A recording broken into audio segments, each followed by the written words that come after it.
हम शुरू कर रहे हैं अपना चैप्टर हड़प्पा सभ्यता। हिंदी मीडियम सीबीएसई बोर्ड का न्यू सिलेबस है और इसमें हम लोग देखेंगे हड़प्पा सभ्यता में क्या क्या हुआ, इसका आरंभ कैसे हुआ, निर्वाह के तरीके क्या हुए, कृषि कार्य क्या है। ये नोट्स है हिंदी मीडियम का, सीबीएसई बोर्ड के निर्देशक के अनुसार ये लिखा गया है। इसमें एक एक लाइनों को अच्छी तरह से लिखा गया है जो कि एग्जाम पॉइंट ऑफ व्यू से बहुत ही इंपॉर्टेंट है। आपको यह पीडीएफ डिस्क्रिप्शन में दे दिया जाएगा जिसे आप आसानी पूर्वक से लिख सकते हैं। आरंभ। इस क्षेत्र में विकसित हड़प्पा सभ्यता से पहले कई संस्कृतियां अस्तित्व में आई थी।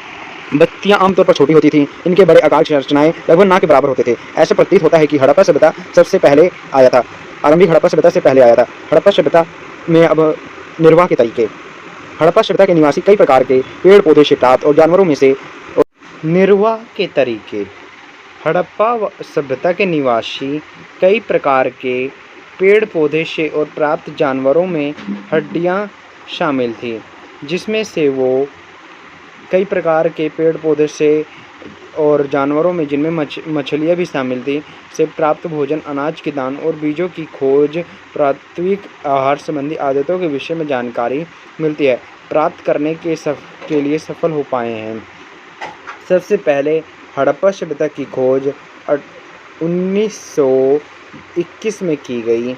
इसकी खोज राखलदास बनर्जी ने इसकी खोज दयाराम साहनी ने की है। दयाराम साहनी ने इसकी खोज की है। पहले हड़प्पा स्थल खोजा गया पाकिस्तान में। इनका अध्ययन वनस्पतिज्ञ करते थे। इस स्थलों से मिले अनाज के दानों में जो गेहूं, दाल, सफ़ेद चना और तिल शामिल है। बाजरे के दाने गुजरात के स्थलों से प्राप्त हुए थे। चावल के दाने हमें कम मात्रा में पाए गए। हड़प्पा स्थलों से मिली जानवरों की हड्डियां में मवेश, भेड़, बकरी हड्डियां मिली हैं। पूरा वैज्ञानिकों अथवा जीवविदों पूरा प्राणी वैज्ञानिकों अथवा जीव पुरातत्वविदों का मानना है कि ये सभी जानवरें पालतू होते थे। जंगली प्रजातियों में जैसे कि हमें कुछ जानवर मिले हैं, हिरण, घड़ियाला, हड्डियां भी शामिल है। ये नहीं जान पाए कि हड़प्पा निवासी स्वयं इन जानवरों का शिकार करते थे अथवा इनका अखेट समुदाय से इनका मांस प्राप्त करते थे। मछली और पक्षियों की हड्डियां भी शामिल है। चावल, जो कि गुजरात के लोथल से 2 किस्म की वैरायटी होती है और गेहूं की 3 वैरायटी की मिली थी। जैसा कि आप लोग देख सकते हैं, चनहुद्रो जो कि हमारा पाकिस्तान में, धोलावीरा जो गुजरात में चावल के दाने मिले हैं 2 किस्म के, और बनावली जो हम कि हमारा हरियाणा में है, कालीबंगा गुजरात में है। यहाँ से हमें कुछ अवशेष मिले हैं। सिंधु नदी हमारी हड़प्पा सभ्यता के निकट में है। ये बहुत ही इम्पोर्टेंट है, ये जरूर पूछा। सिंधु घाटी सभ्यता हमारे मोहनजोदड़ो के निकट के पास है। ये क्वेश्चन एग्ज़ाम में ज़रूर पूछा जाता है। और रावी नदी हमारी हड़प्पा सभ्यता के पास है। आप लोग इसको ज़रूर करें, ये बहुत ही इम्पोर्टेंट एमसीक्यू है। हड़प्पा सभ्यता में रावी और उसकी सहायक नदियों के द्वारा हर साल लाई गई उपजाऊ जलोढ़ मिट्टी से कृषि का काफ़ी कार्य किया जाता था। उपजाऊ मैदानों में मुख्य रूप से गेहूं और धान की खेती की जाती थी। अब इन्हें 2 फसलों की पहचान की गई है। 2 फसलों की पहचान की गई है हड़प्पा सभ्यता के लिए। सबसे प्रसिद्ध हड़प्पा सभ्यता में कपास की खेती के लिए उगाया जाता था। सबसे पहले उगाना शुरू किया था।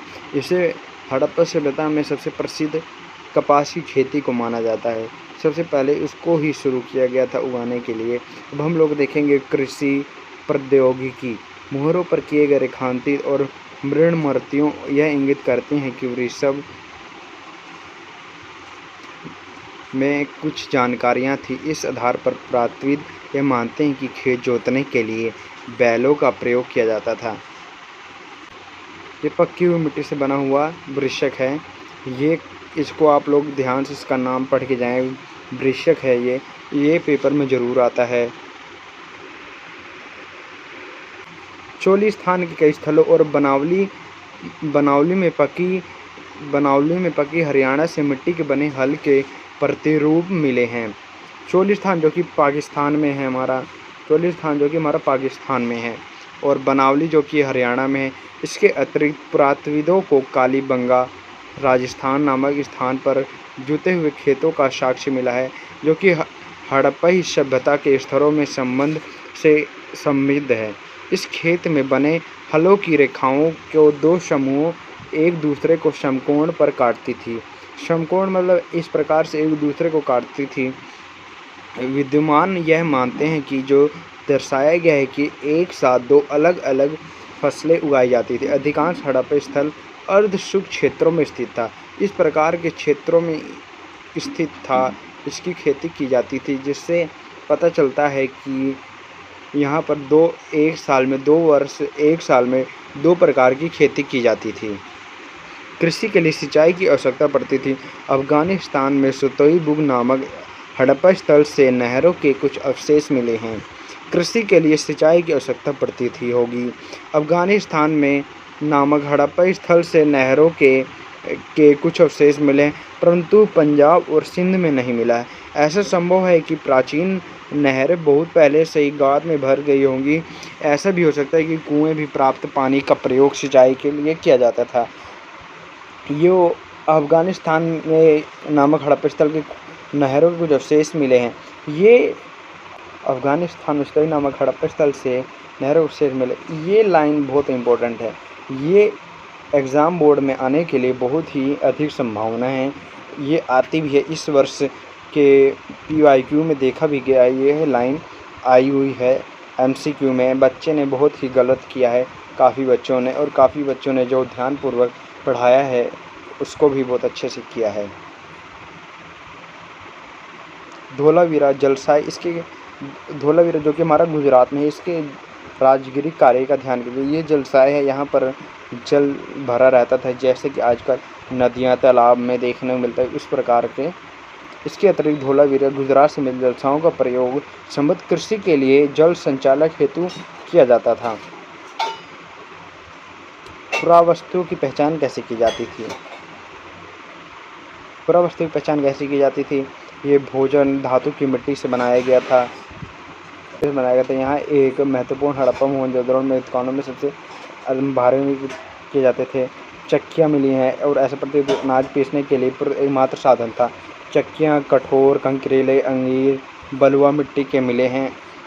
ये आप लोग देख लेना, ज़्यादा इम्पोर्टेंट नहीं है ये, आप लोग एक बार तभी भी पढ़ लेना। इसको हम लोग चक्कियाँ कहते हैं और इसको सिलबट्टा भी कहा जाता है आज के समय में। इसको आप लोग देख लेना पढ़ने के लिए, इस प्रकार के देखने को मिलते हैं। आपको ये वीडियो कैसा लगा हो? मोहनजोदड़ो एक सुनिश्चित शहर, इसको हम लोग सेकंड पार्ट में पढ़ेंगे। या आपको वीडियो कैसा लगा हो, प्लीज़ अच्छा लगा हो तो लाइक करें, सब्सक्राइब करें और ज़्यादा से ज़्यादा शेयर करें। ये नोट्स मैं आपको PDF डिस्क्रिप्शन में डलवा दूँगा, आप वहाँ से ईज़िली इसको ले सकते हैं। इसी प्रकार से मैं आपको हर चैप्टर के नोट्स हमारे चैनल पर मिलते रहेंगे डेली के डेली। धन्यवाद।